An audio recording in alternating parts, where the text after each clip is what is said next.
Hello, my name is Alan Mauricio Cruz Cruz and I'm going to present that problem. El problema nos dice un cuarto de almacenamiento refrigerado se construye con una plancha interna de 12.7 milímetros de pino, una plancha intermedia de 101.6 milímetros de caucho prensado y una plancha externa de 76.2 milímetros de concreto. La temperatura superficial de la pared interna es de 255.4 Kelvin y el exterior del concreto es de 297.1 Kelvin del apéndice A-3 del Giancoplis. También nos dice que la constante es igual a 0.151 watts sobre metro Kelvin para el pino, 0.0433 watts sobre metro Kelvin para el caucho y 0.762 watts sobre metro Kelvin para el concreto. Y se nos pide calcular la pérdida de calor para un metro cuadrado, así como la temperatura en la interfaz de la madera y el caucho prensado. Primero tenemos que saber qué hacer. Dice que hay que calcular la pérdida de calor. Entonces la pérdida de calor, primero organizaremos los datos y después calcularemos las resistencias y posteriormente la pérdida de calor. Como dato tenemos el X de la plancha de pino, la plancha de caucho y la plancha de concreto. Pero la tenemos en milímetros y la tenemos que pasar a metros. Dándonos 0.0127, 0.1016 metros y 0.0762 metros. Realizamos el diagrama, ubicamos cada parte de nuestra barrera. A sería el pino, B sería el caucho y C sería el concreto.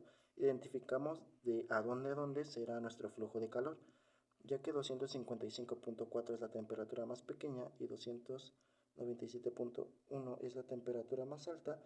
Digamos que la pérdida de calor será del exterior hacia el interior. Entonces, para calcular Q debemos obtener primero las resistencias. Las resistencias las calculamos de la siguiente forma. El delta X de A, es decir, la distancia que existe de aquí a acá, sobre la constante de A por el área.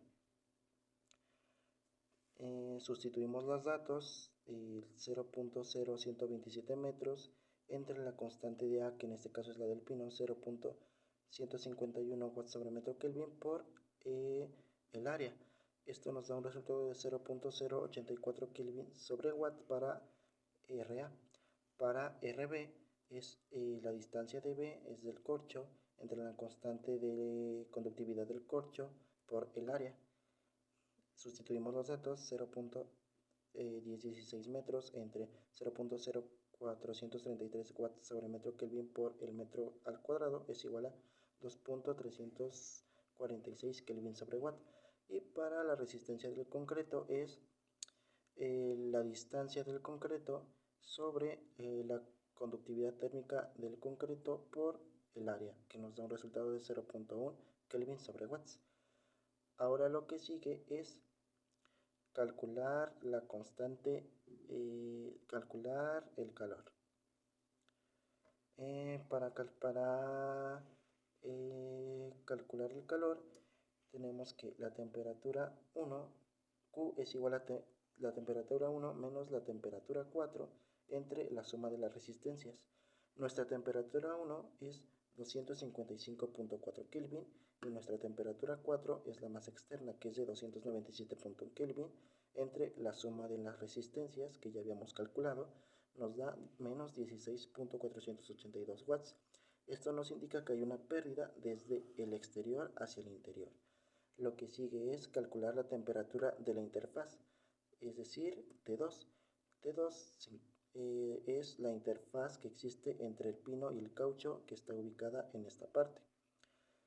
Para calcularla podemos usar la siguiente fórmula. T2 es igual a menos Q multiplicado por la diferencia de XA, que es la del pino, entre la conductividad térmica de A por el área más la temperatura 1. Esto es, sustituyendo los datos tenemos que es menos la Q, que que es menos 16.482 watts, multiplicada por la resistencia que ya la habíamos calculado, así que solamente la sustituimos, más la temperatura de el pino, dándonos un resultado de 256.78 Kelvin. Como conclusión tenemos que la pérdida de calor por metro cuadrado es de 16.482 watts y la temperatura de la interfaz entre la madera de pino y el caucho prensado es de 256.78 Kelvin.